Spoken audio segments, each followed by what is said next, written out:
എന്റെ പ്രിയപ്പെട്ട ഹൈന്ദവരെ, എന്റെ പ്രിയപ്പെട്ട ക്രൈസ്തവരെ, ഈ വിനീതൻ നിങ്ങളോട് പറയുന്നു, ഞാൻ നിങ്ങളോട് മാപ്പ് ചോദിക്കുന്നു. ജീവിതത്തിൽ ഒരുപാട് സംഘടനകൾ ഇവിടെ ഉണ്ടായി. 100 കൊല്ലത്തിന്റെ ചരിത്രം പറയുന്ന യാത്രകൾ കേരളത്തിലുണ്ട്. ആൾക്കൂട്ടങ്ങളെ സംഘടിപ്പിച്ച് വ്യക്തികളെ പുകഴ്ത്തിയും വാഴ്ത്തിയും ദൈവത്തോളം ഉയർത്തിയും എവിടെ ജീവിക്കുന്ന സംഘങ്ങളുണ്ട്. ജനങ്ങളോടൊപ്പം എന്നാണ് പറയുന്നത്. ആണോ നിങ്ങൾ ജനങ്ങളോടൊപ്പമാണോ?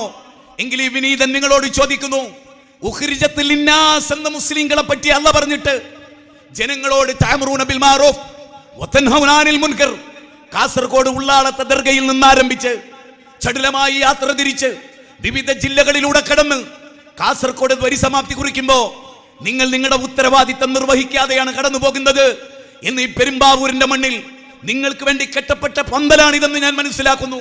നിങ്ങൾ ഇവിടെ വന്ന് പോയി എന്നും ഞാൻ മനസ്സിലാക്കുന്നു. ജനങ്ങൾക്ക് വേണ്ടി ഉയർത്തെഴുന്നേൽപ്പിക്കപ്പെട്ടവരുടെ ഒന്നാമത്തെ ക്വാളിറ്റി ജനങ്ങളെ ദൈവത്തിലേക്ക് ക്ഷണിക്കുക എന്നതാണ്. നിങ്ങൾക്കൊരു ദൈവമുണ്ടെന്നും നിങ്ങൾക്ക് ദൈവദൂതന്മാരുണ്ടെന്നും ആ ദൈവദൂതന്മാർ നിങ്ങളെ സംസ്കാരത്തിലേക്കാണ് നയിച്ചത് എന്നും മനുഷ്യൻ എന്ന സൃഷ്ടി സംസ്കാരം ഉൾക്കൊള്ളേണ്ടതുണ്ടെന്നും ആ പ്രവാചകന്മാർ പഠിപ്പിച്ചു എന്ന് പറയേണ്ടതിന് പകരം നിങ്ങൾ നിങ്ങളുടെ മേന്മ പറഞ്ഞു, നിങ്ങൾ നിങ്ങളുടെ വിവിധ പേരുകൾ പറഞ്ഞു. അതിനുവേണ്ടി നിങ്ങൾ കൂലി കൊടുത്ത് ഇടതും വലതും വായാടികളെ നിലനിർത്തി. ദുഃഖമുണ്ട്, വേദനയുണ്ട്. കേരളത്തിലെ മുസ്ലിം പണ്ഡിത നേതൃത്വത്തോട്, നവോത്ഥാനം അവകാശപ്പെടുന്ന എല്ലാവരോടും ഈ വിനീതൻ ആവശ്യപ്പെടുന്നു. അടുത്ത ഖുർആനിക വചനത്തെ ഓർമ്മപ്പെടുത്തിക്കൊണ്ട് സൂറത്ത് അറാഫ് ഖുർആനിലെ 7-ാം അധ്യായമാണ്, 158-ാമത്തെ വചനം. ഈ സന്ദർഭത്തിൽ 2-ാമത്തെ വചനമായി ഞാൻ നിങ്ങളോട് വായിച്ചു കേൾപ്പിക്കാൻ ആഗ്രഹിക്കുന്നു. കുൽ, പറയണം നബിയെ, നിങ്ങൾ പറയണം നബിയെ. എവിടെ പറയണം? മക്കയിൽ പറയണം, മദീനയിൽ പറയണം, ലോകം കേൾക്കണം. അതെന്താ? ലിതുൻദിറ ഉമ്മുൽ ഖുറാ വമൻ ഹൗല. ഈ കഅബാലയത്തിന്റെ ചുറ്റിൽ ഭൂമിയുടെ കേന്ദ്ര പോയിന്റ് ആയിട്ടുള്ള, സെൻട്രൽ പോയിന്റ് ആയിട്ടുള്ള ഈ ഹറമിന്റെ പരിസരത്ത് നിന്ന് ലോകത്തിന്റെ അഷ്ടദിക്കുകൾ കേൾക്കണം നബിയെ. എന്ത് കേൾക്കണം?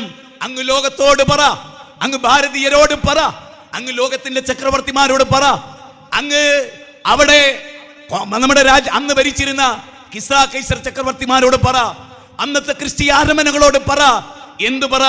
യാ അയ്യുഹന്നാസ്, അല്ലയോ ജനങ്ങളെ, ഇന്നി റസൂലുള്ളാഹി ഇലൈക്കും ജമിഅ, ഞാൻ നിങ്ങളിലേക്കെല്ലാം ഉള്ള പ്രവാചകനാണ്. മിമ്മക്കത്തെ മുഹമ്മദിൻ ഇലാ കിസ്ര, കിസ്ര ചക്രവർത്തിയിലേക്ക് പ്രവാചകന്റെ കത്തുകൾ. ഞാൻ അല്ലാഹുവിന്റെ ദൂതനാണ്. ഏത് ദൂതൻ? വിശുദ്ധ ഖുർആൻ 7-ാം അധ്യായം 158-ൽ പറയുന്നത് എന്താണെന്നറിയോ?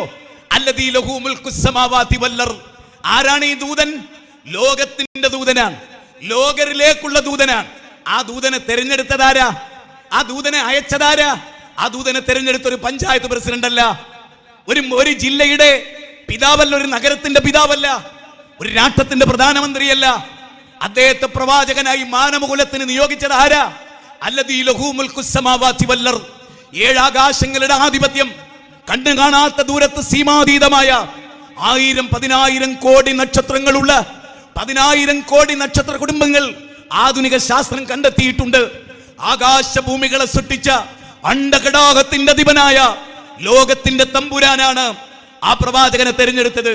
ഈസാ നബിയെ ഇങ്ങോട്ടയച്ച, ഇബ്രാഹിം നബിയെ ഇങ്ങോട്ടയച്ച, ലോകത്തിലെ സകല പ്രവാചകന്മാരെയും മാനവതയുടെ വിമോചകനായി അയച്ച പ്രപഞ്ചത്തിന്റെ നാഥൻ, ഹിന്ദുവിന്റെ, മുസ്ലിമിന്റെ, ക്രിസ്ത്യാനിയുടെ, ജൈനന്റെ, ബൗദ്ധന്റെ, മതമുള്ളവന്റെ, ഇല്ലാത്തവന്റെ, നിരീശ്വരവാദിയുടെ, ഏകകോശ ജീവിയായ ഹമീബ മുതൽ ബഹുഘോഷ ജീവിയായ നീലത്തിമിംഗലത്തെ വരെ സൃഷ്ടിച്ച പടച്ച തമ്പുരാൻ ആമസോൺ കാടുകളിൽ ഗർജിക്കുന്ന സിംഹത്തെയും കാനനങ്ങളിൽ ഗർജിക്കുന്ന ചിഹ്നം വിളിക്കുന്ന ആനകളെയും അരുവികൾ ഒഴുകുന്നിടത്ത് കളകളം പുഴക്കുന്ന ആ കളവൂചനം ഒഴുക്കുന്ന അരുവികളെയും സൃഷ്ടിച്ച പടച്ച തമ്പുരാനാണ് പറയുന്നത്.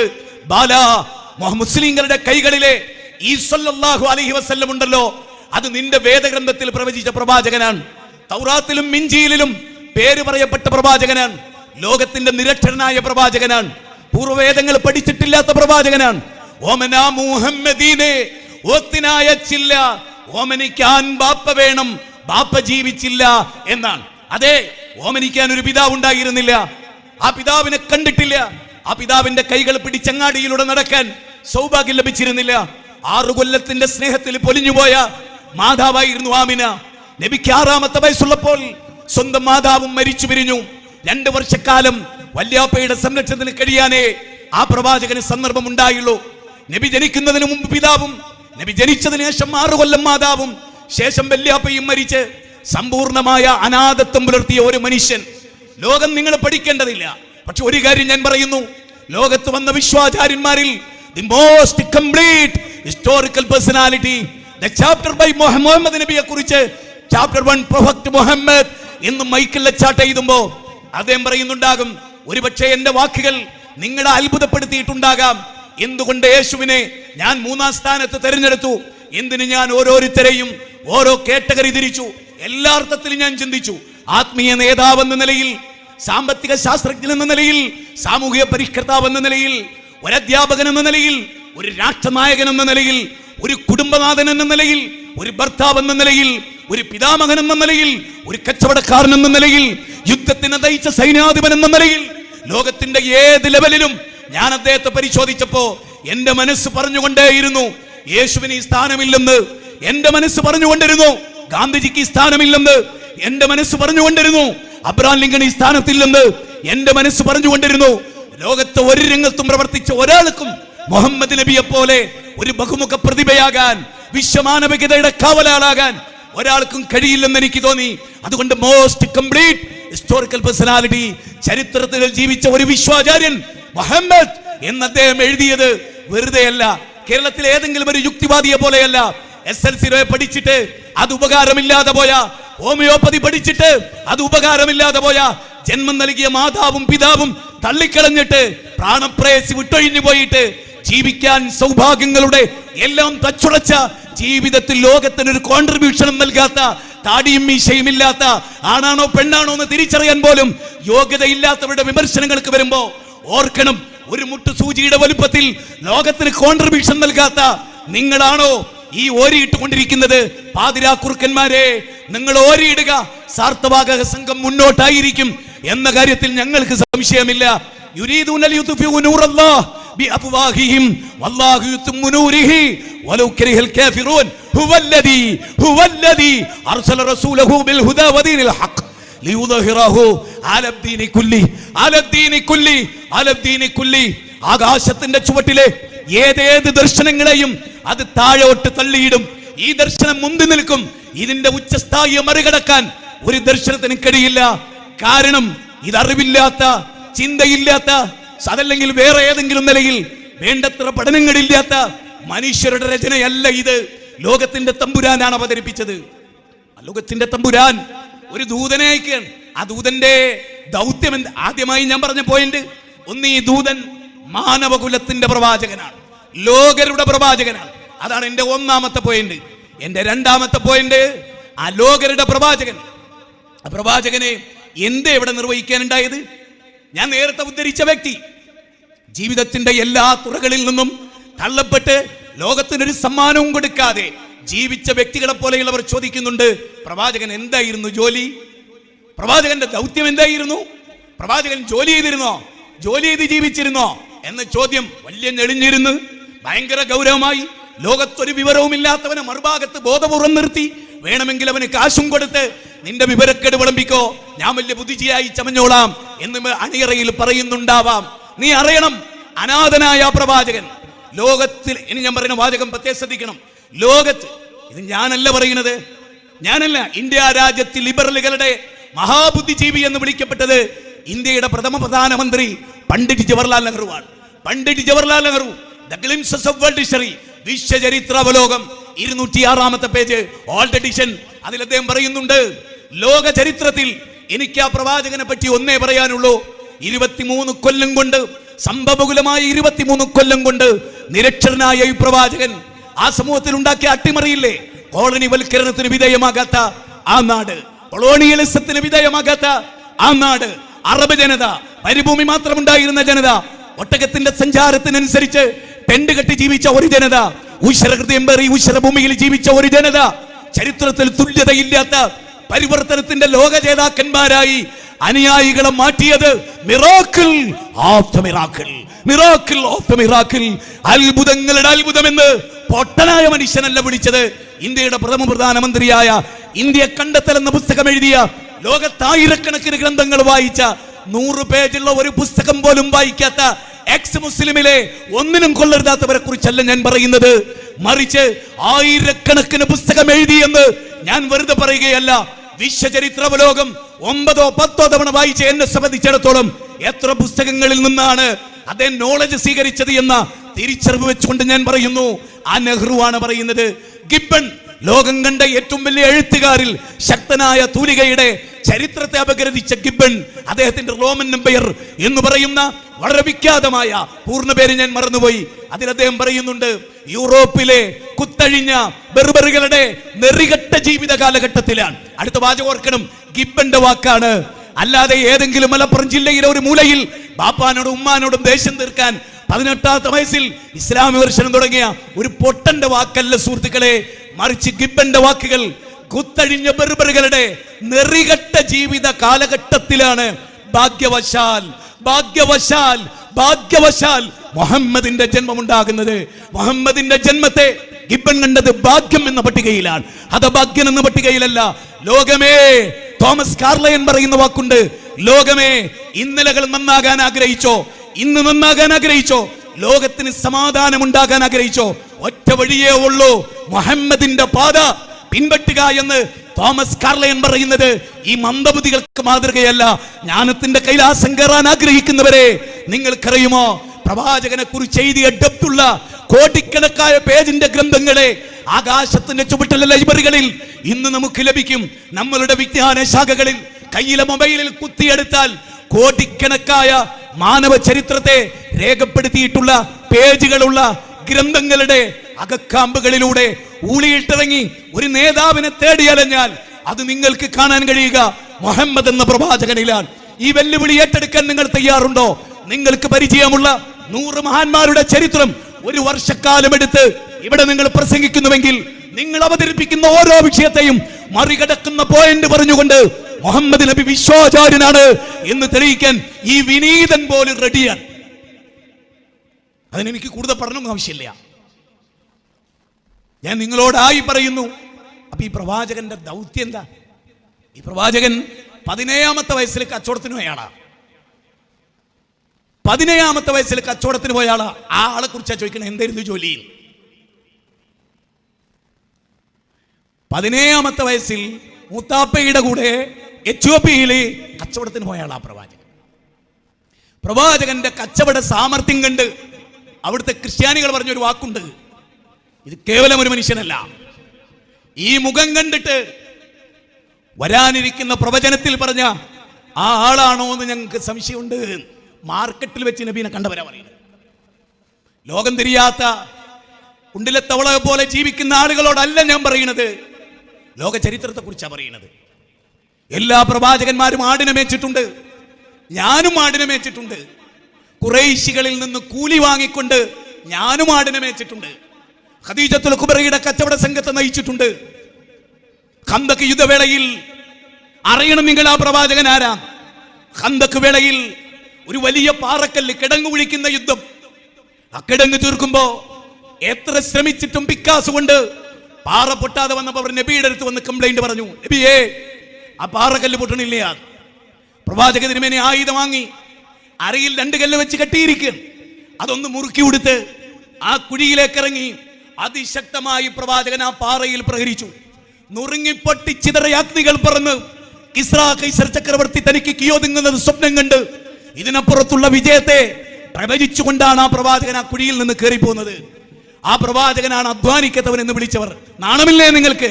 മനുഷ്യരെ തമ്മിൽ തല്ലിച്ചും വൈരമുണ്ടാക്കിയും സ്വതന്ത്ര ഭാരതത്തിലെ ഭരണഘടന, മനുഷ്യർക്ക് മുന്നോട്ട് വെക്കുന്ന ഭരണഘടനാ ആനുകൂല്യങ്ങളെ തട്ടിത്തെറിപ്പിച്ചും സംഘപരിവാരങ്ങൾക്ക് പാദസേവ ചെയ്യുന്നവൻ, എന്നിട്ട് പണമുണ്ടാക്കുന്നവൻ, അതുകൊണ്ട് എച്ചിൽ തിന്നുന്നവൻ ചോദിക്കുന്നു, മുഹമ്മദ് നബി എന്ത് ജോലിയാ ചെയ്തിരുന്നത്? അത് നബിയുടെ ഭൗതിക ജോലി. ഇനി നബിയുടെ ആത്മീയ ജോലി എന്തായിരുന്നു? നബിയുടെ ആത്മീയ ജോലി എന്തായിരുന്നു?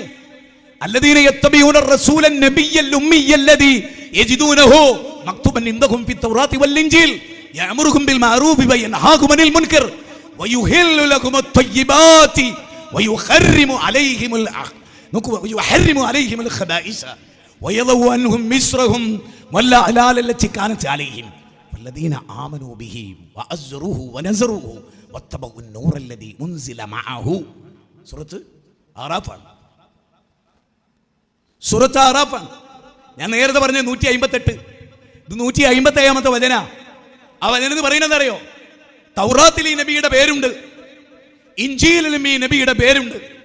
ഏതസ്മിൻ നംദരേ മ്ലേച്ഛാചാരിണ സമുന്നിത മഹാമത് ഇതിക്കാത ശിഷ്യശാഖ സമുന്നിതം ലിംഗ ഛേദ ശിഖാഹീന കൃഷ്ണദ്വൈപായന വേദവ്യാസൻ ഭവിഷ്യൽ പുരാണത്തിൽ പറഞ്ഞ ആ മുന്നവന്നൻ എന്ന പ്രവാചകൻ, പാറാൽ പർവ്വതത്തിൽ വരുന്ന പ്രവാചകൻ, ആ പ്രവാചകൻ തൗറാത്തിൽ പറയപ്പെട്ട ആളാണ്, ഇഞ്ചീലിൽ പറയപ്പെട്ട ആളാണ്. ഇനി എന്താ അദ്ദേഹം നിരക്ഷരനാണ്? അത്ഭുതമാണത്. കേതുമാനൊന്നും അറിയില്ല. അതാണ് അദ്ദേഹത്തിന്റെ ഏറ്റവും വലിയ യോഗ്യത. അദ്ദേഹത്തിന്റെ കയ്യിലെ ദൈവീക ഗ്രന്ഥം ആളുകളുടെ വിമർശനത്തിന് അതീതമാകാൻ പടച്ച തമ്പുരാൻ നിരക്ഷരനാക്കി അദ്ദേഹം. ആ പ്രവാചകന്റെ ദൗത്യം എന്താ? ആ പ്രവാചകൻ എന്തിനാ വന്നത്? അതിന്റെ തൊട്ടുതായത്ത് കാഫത്തല്ലിന്നാസ്, സകല ജനങ്ങൾക്കും. എന്താ ദൗത്യം? നന്മ കൽപ്പിക്കുക, തിന്മ വിരോധിക്കുക. പിന്നെന്താ ദൗത്യം? നല്ലതേ തിന്നാവൂ കുടിക്കാവൂ എന്ന് പറയാ, നല്ല വസ്തുക്കളൊക്കെ അനുവദിക്കുക, ചീത്തയായതെന്തും, ചീത്തയായതെന്ന് പറഞ്ഞാൽ ആന്തരിക അവയവങ്ങൾക്ക് പറ്റാത്തത്, ബാഹ്യാവയവങ്ങൾക്ക് പറ്റാത്തത്, ഹാനികരമായത്, വലാ തഖ്തുലൂ അൻഫുസകും, നഫ്സിന് പറ്റാത്തത്. അതേതു പാനീയമാകാം, അതെന്തുമാകാം. ശരീരത്തിന് പറ്റില്ല എന്ന് സയന്റിഫിക്കലി പ്രൂഫ്ഡ് ആണോ? എങ്കിൽ ആ പാനീയം പറ്റില്ല. അത് ചുവപ്പായാലും നീലയായാലും കറുപ്പായാലും, മൂടി തുറക്കുമെന്ന് ഒരഞ്ഞ് പുറത്തോട്ട് വന്നാലും അതിന് നിങ്ങൾ എന്ത് പേരിട്ടാലും ഞാൻ വിവാദത്തിന് മെനക്കെടുന്നില്ല. പക്ഷേ അല്ല പറയുന്ന ഈ റസൂലിന്റെ ഏറ്റവും വലിയ പ്രത്യേകത എന്താ? ആരോഗ്യത്തെ പ്രൊട്ടക്ട് ചെയ്തു. മനസ്സിലാവുന്നുണ്ടോ? ഒരൊറ്റ ഹോസ്പിറ്റലും വേണ്ടി വരില്ല. മുസ്ലിം സമുദായത്തോടെ പറയുന്നത് ഈ ആയത്ത് നടപ്പാക്കിയാൽ ഓരോ ഹോസ്പിറ്റലിന്റെ പ്രസക്തി ഉണ്ടാവില്ല. പരമ്പരാഗതമായി ലഭിക്കുന്ന ജീനിൽ നിന്ന് ജീനിലേക്ക് കൈമാറ്റം ചെയ്യപ്പെടുന്ന രോഗങ്ങളുണ്ട്. അതിനെപ്പറ്റി അറിയാത്ത പൊട്ടണമെന്നല്ല ഞാൻ, അതല്ല ഈ പറയുന്നത്.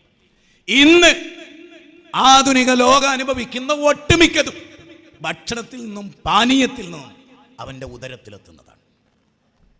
ആരാ ഈ പ്രവാചകൻ? നല്ലതേ കുടിക്കാവൂ, നല്ലതേ തിന്നാവൂ, നല്ല വസ്തുക്കളെ ഉപയോഗിക്കാവൂ, ചീത്തയായതൊന്നും എടുക്കരുത്.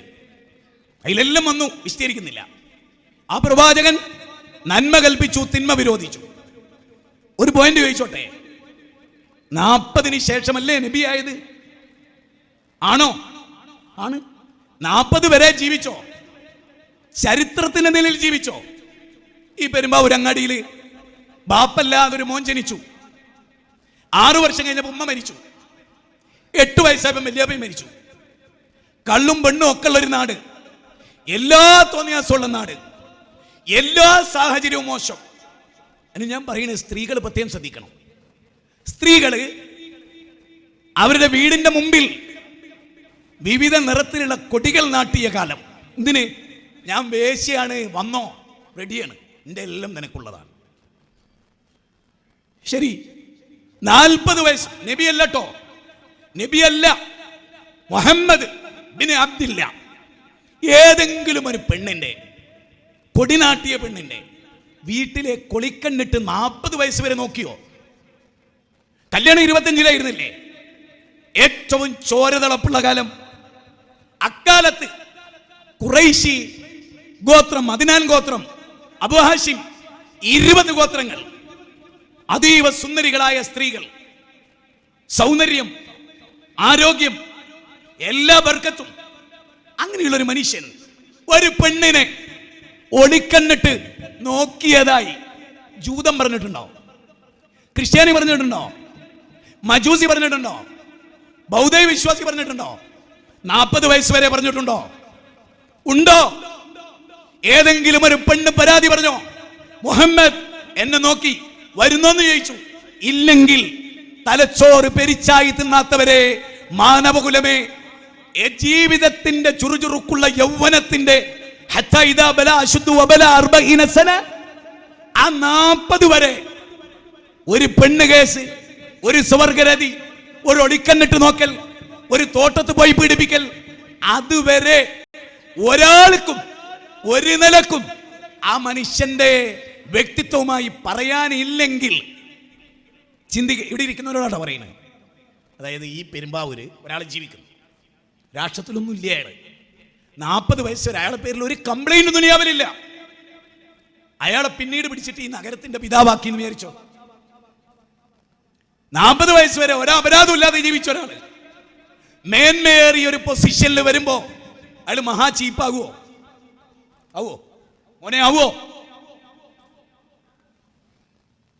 ഞാൻ ഇവിടെ ഇരിക്കുന്ന മുസ്ലിങ്ങളിൽ നബീനെ എങ്ങനെ മനസ്സിലാക്കേണ്ടതെന്ന് എനിക്കറിയില്ല. ഇവിടെ ഇരിക്കുന്ന യുവാക്കളോടും ചോദിച്ചോട്ടെ, കഞ്ചാവും മയക്കുമരുന്നും ഈ പറഞ്ഞ പെണ്ണും സന്തോഷവും അടിച്ചുപൊളിയും ടൂറും ഒക്കെ 55 കഴിഞ്ഞിട്ട് തുടങ്ങുന്ന ഒരു കാര്യമല്ല, ഉറപ്പല്ലേ? ഒരു 18 വയസ്സ് മുതൽ നമ്മളെ കുട്ടികൾ ഗോതയിലുണ്ട്, വേണ്ട ഇന്ന് 10 വയസ്സ് മുതൽ കുട്ടികൾ വൃത്തികേടിലുണ്ട്. അങ്ങനെയാണെങ്കിൽ ഈ പീക്ക് ടൈമിൽ 40 കൊല്ലം മാത്രമല്ല, അദ്ദേഹം നബിയായപ്പോൾ ഓഫർ കിട്ടിയൊരു ഓഫർ എന്തോ ഓഫർ ചിന്തിക്ക്, എന്തോ ഓഫർ? ഈ ഖുറൈശികളിലെ തുട്ടുതുടുത്ത പെണ്ണിനെ, ഞാൻ അങ്ങനെ തന്നെ പറയുന്നത്, സൗന്ദര്യം മുറ്റി നിൽക്കുന്ന ഒന്നിനെ, ഏത് പെണ്ണാ വേണ്ടെന്നാ ചോദ്യം. അബൂജാഹിലിന്റെ ചോദ്യം, ഏത് പെണ്ണാ വേണ്ടത്? അബൂജാഹിൽ ആളെ വിടുകയാണ്, ആളെ വിട്ട് ചോദിക്കുകയാണ്, നിനക്ക് പെണ്ണാണോ വേണ്ടത്? തരാം, ഈ ആദർശം ഒന്ന് നിർത്തിയേക്ക്. എന്റെ ചോദ്യം ഇത്രയേ ഉള്ളൂ. നേരത്തെ ഇവിടെ 2-3 മനുഷ്യപ്പിശാചുക്കളെ കാണിച്ചല്ലോ, മാനവർക്ക് മുട്ടുസൂചിന്റെ വലുപ്പത്തിൽ ഒന്നും കൊടുക്കാത്ത, വേണ്ട കാവലിരിക്കുന്ന ഒരു പട്ടിയുടെ മൂല്യം പോലും ഇല്ലാത്ത ആ 2 ജന്മങ്ങളോട് ഞാൻ ചോദിക്കുകയാണ്, ഈ കാലയളവിനിടയിൽ ഇങ്ങനത്തെ യാതൊരു ന്യൂനതയില്ലാത്ത ഒരാള് ആത്മീയ ലോകത്തൊരു പ്രവാചകനാകുമ്പോ പിന്നങ്ങ് മോശാവോ? ആവോ? കോമൺ സെൻസ് ഉപയോഗിച്ചാവോ? ഇനി നിങ്ങളൊക്കെ 40 വയസ്സ് വരെ കല്യാണം കഴിച്ചു, മക്കളുണ്ടായി, കുട്ടികളുണ്ടായി, ഒരു ന്യൂനതയും നിങ്ങളുടെ ഭാര്യക്കോ ബാക്കിയുള്ളവർക്കോ പറയാൻ പറ്റിയില്ല. പിന്നെ കുറേ കാലം കഴിഞ്ഞിട്ട് എവിടെയോ ഉള്ള കുറേ ആളുകൾ ആ മനുഷ്യനെ കുറിച്ച് വിലയിരുത്തിയാൽ നിങ്ങൾ പൊറുക്കുവോ? ശരി, ഒരു പിക്ചർ കിട്ടിയോ? 40-ന് മുമ്പുള്ളൊരു പിക്ചർ കിട്ടിയോ? ഇനി 40-ന് മുമ്പ് അവരെന്തേ വിളിച്ചത്? അല്ലമീൻ.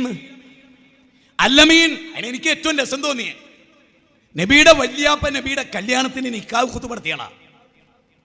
നബിയുടെ വല്യാപ്പ 25 വയസ്സിലാണല്ലോ, അന്ന് പ്രവാചകനല്ല. ഒരു പോയിന്റ് തന്നെയാണത്. അന്ന് അദ്ദേഹം പറയുന്ന ഒരു കാര്യമുണ്ട്, എൻ്റെ ഖദീജ ബീവി വലിയ ധനാഢ്യാണല്ലോ, എൻ്റെ മോനെക്കുറിച്ച്, അതായത് മുഹമ്മദിനെ കുറിച്ച്, സമ്പത്താണോ അതോ എൻ്റെ കയ്യിലില്ല, കുടുംബ മഹിമയോ ആവോളുണ്ട്, പിന്നെ ഒരു ഭാര്യയ്ക്ക് പറ്റിയ ഒരു പുരുഷൻ, അതിനെല്ലാ യോഗ്യതയുണ്ട്, സമ്പത്ത് നീങ്ങിപ്പോകുന്ന നിയലാണ്, ഇന്ന് വരും നാളെ പോവും. പക്ഷെ എൻ്റെ മോന്റെ ക്വാളിറ്റിക്ക് പകരം വെക്കാൻ നിങ്ങളുടെ കയ്യിൽ ഒന്നില്ല. ആരാ പറയണത്? നബി പ്രവാചകനായതിനു ശേഷം, മോനെ എൻ്റെ മക്കളെക്കാൾ ഞാൻ നിനക്ക് വില മതിക്കുന്നു, മോനെ ശത്രുവിന്റെ ഒരു കയ്യിലും നിന്നെ ഞാൻ വിട്ടുകൊടുക്കില്ല.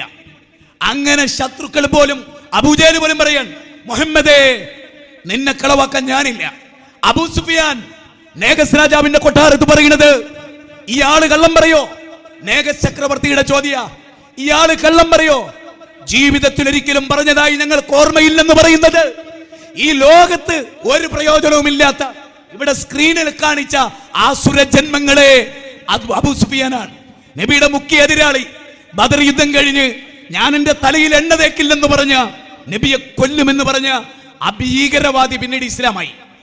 അബൂ സുഫിയാൻ ഒരു ന്യൂനത പറയാൻ, എടോ സമകാലികർ, ഗാന്ധിജി ജീവിച്ചപ്പോ ഗാന്ധിജിയോടൊപ്പം ജീവിച്ച ബാലഗംഗാധര തിലക്, ലാലാ ലജ്പത് റോയ്, മൗലാന മുഹമ്മദ് അലി ജവഹർ, മൗലാന അബുൽ കലാം ആസാദ്, അങ്ങനെ അദ്ദേഹത്തിന്റെ കൂടെ ജീവിച്ചവർ, രവീന്ദ്രനാഥ ടാഗോർ, ആത്മാവിനും ആത്മാവെന്ന് വിളിച്ചതും അദ്ദേഹത്തെ തിരിച്ച് ആത്മഗുരു എന്ന് വിളിച്ചതും, രണ്ടുപേരും അത്ര സ്നേഹത്തിലായിരുന്നു. അവർക്കൊന്നുമില്ലാത്ത ആരോപണം ഇന്നത്തെ സംഘി ഗാന്ധിജിയെ പറ്റി പറയുന്നുണ്ടെങ്കിൽ അത് നമ്മൾ ചെവിക്കൊള്ളുവോ? ചിന്തിക്കും. നിങ്ങൾ എങ്ങനെ ചിന്തിപ്പിക്കേണ്ടത് എനിക്കറിയില്ല. ഞാൻ തപസ്സിലായിരുന്നു കഴിഞ്ഞ കുറേ ദിവസം.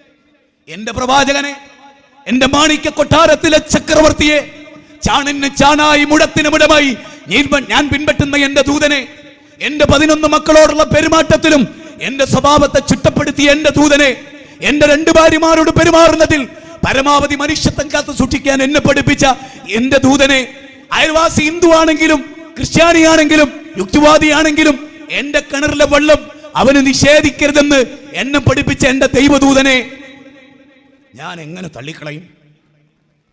ശരി, നബിയായി, ബാക്കിയുള്ളൊക്കെ മറന്നോളൂ. പ്രവാചകനായി എന്തായിരുന്നു അദ്ദേഹം ചെയ്തത്? ഒരാശയം കിട്ടി, ആ ആശയം ജനങ്ങളോട് പറഞ്ഞു. എല്ലാരെയും വിളിച്ചു വരുത്തി. അമ്മായി കുടുംബം എല്ലാവരും അവരോട് പറഞ്ഞു, ഇതാ ഞാൻ അള്ളാഹുവിന്റെ ദൂതനാണ്. മാത്രമല്ല എന്നെ മാനവകുലത്തിന്റെ ദൂതനാക്കി, അന്തിമ ദൂതനാക്കി.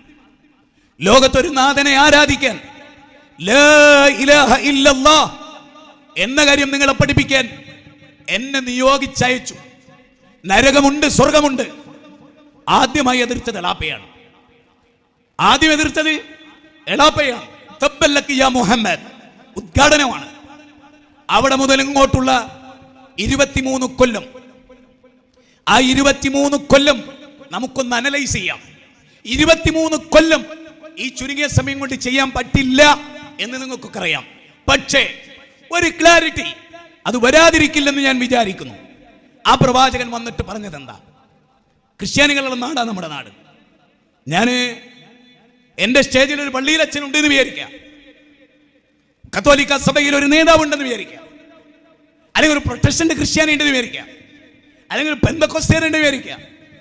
അയാൾ അവിടെ മൈക്കിൽ മുഹമ്മദ് നബിയെ ചീത്ത പറയുന്നു എന്നും വിചാരിക്കാം. അവിടെ നിന്നുകൊണ്ട് നബിയെ അനിൽ കൊടിത്തോട്ടത്തെ പോലെ, സെബാസ്റ്റ്യൻ പിണ്ണക്കലിനെ പോലെ, അനിൽ അയ്യപ്പനെ പോലെ പുളിച്ചെറി കോടിക്കണക്കായ മനുഷ്യർ ആദരിക്കുന്ന ഒരു ദൂതനെ വൃത്തികെട്ട പരാമർശം നടത്തി പ്രസംഗിക്കുന്നു എന്ന് വിചാരിക്കുക.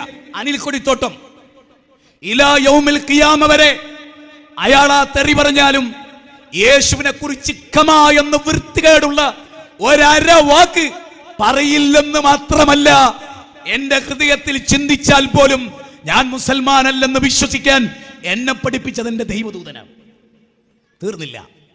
മദീനയിലെ മാർക്കറ്റ് സവിശേഷമായ ഒരു ചരിത്രം പറയുന്നത്.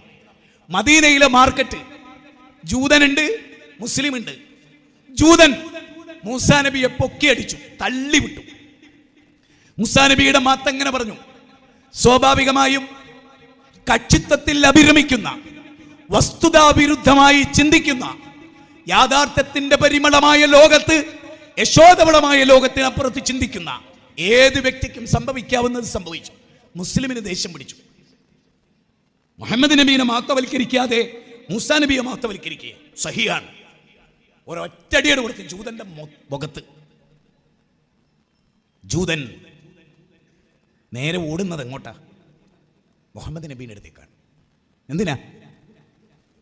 മുഹമ്മദ് നബിയെ ഞാൻ മൂസാ നബിയുടെ മഹത്വം പറഞ്ഞു, നിങ്ങളുടെ അനുയായി നിങ്ങളുടെ മഹത്വം പറയാത്തതിന്റെ പേരിൽ എന്റെ മുഖത്തടിച്ചു. ശരിക്ക് ചിന്തിച്ചോളണം, സ്ത്രീകളെ ശരിക്ക് പഠിച്ചോളണം. ശരി, എന്തായിരിക്കും ഉണ്ടാവുക? ഇന്നത്തെ ഒരു കാലത്താണ് എന്താ ഉണ്ടാവുക?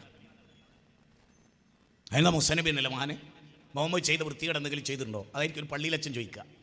പക്ഷെ മുഹമ്മദ് നബി സല്ലല്ലാഹു അലൈഹി വസല്ലം മുസ്ലിമിനെ വിളിച്ചു, എന്നിട്ട് പറഞ്ഞു കൊടുത്തു, മേലിൽ മൂസാ നബിയെയും എന്നെയും നിങ്ങൾ എന്ത് ചെയ്യരുത്, ആരാണ് ഏറ്റക്കുറവുള്ളവർ, മഹത്വമുള്ളവർ എന്ന ചർച്ച നിങ്ങൾ ഒരിക്കലും നടത്തരുത്. എനിക്കറിയില്ല ഞാനാണോ മൂസയാണോ എനിക്കറിയില്ല. മരണാനന്തര ജീവിതത്തിൽ എന്നെ ഉയർത്തെഴുന്നേൽപ്പിക്കുമ്പോൾ മൂസാ അലൈഹിസ്സലാമിനെ ഞാൻ അർശിന്റെ തൊട്ടടുത്ത് കണ്ടു.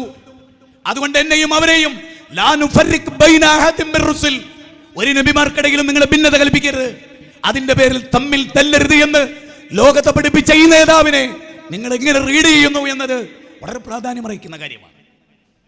ബൈബിളിലെ മറിയം ബീവിയേക്കാൾ ഉദാത്തമായ മറിയം വിശുദ്ധ ഖുർആനിലെ 34 സ്ഥലത്ത് പരാമർശിക്കപ്പെട്ട മറിയം 19-ാം അധ്യായം 3-ാം അധ്യായം 41-ാമത്തെ വചനം 42-ാമത്തെ വചനം, ഇന്നല്ലാഹ അസ്തഫാകി വതഹറകി വസ്തഫാകി അലാ നിസാഇൽ ആലമീൻ. ലോക സ്ത്രീകളിൽ, അക്കാലഘട്ടത്തിൽ ജീവിച്ച ലോക സ്ത്രീകളിൽ ഏറ്റവും സമുന്നതമായ സ്ഥാനം മറിയമിനുണ്ടെന്ന് ഓതിക്കൊടുക്കുകയും പഠിപ്പിക്കുകയും മഹത്വവൽക്കരിക്കുകയും 66-ാം അധ്യായത്തിലെ 12-ലൂടെ മുഖ്യസ്ഥാനം കാത്തു സൂക്ഷിച്ച പരിഭാവനത്വമുള്ള ദൈവത്തിന്റെ അടിമയായ സ്ത്രീ എന്ന് പഠിപ്പിക്കുക വഴി ജൂതന്റെ വൃത്തികെട്ട ആരോപണത്തിന് മറുപടി കൊടുക്കുകയായിരുന്നു പ്രവാചകൻ. വിശുദ്ധ ഖുർആൻ ഓർക്കണം. ഈസാ അലൈഹിസ്സലാത്തു വസ്സലാം അദ്ദേഹത്തിന്റെ പേര് കേൾക്കുമ്പോ പറയും നാം അലൈഹിസ്സലാത്തു വസ്സലാം. മൂസാ നബിയുടെ പേര് കേൾക്കുമ്പോ പറയും നാം അലൈഹിസ്സലാത്തു വസ്സലാം പറയും. മുഹമ്മദ് നബി സ്വല്ലല്ലാഹു അലൈഹി വസല്ലമയുടെ പേര് പറയുമ്പോ നമ്മൾ പറയും.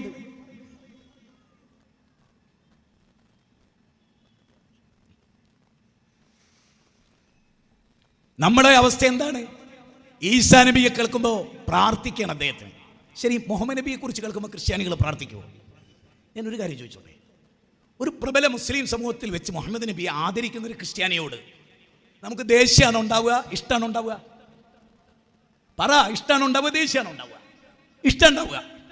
ലോകത്തിൽ എത്ര തന്നെ ക്രിസ്ത്യാനികൾ മുഹമ്മദ് നബിയെ തരം താഴ്ത്തിയാലും ഈസാ നബിയെ തരം താഴ്ത്താത്ത ഒരു മനസ്സ് നമുക്ക് ആര് നൽകി? ഈ ദൂതൻ നൽകി. പറ, ഈ ദൂതനെ എങ്ങനെ നിങ്ങൾക്ക് വിമർശിക്കാൻ കഴിയും?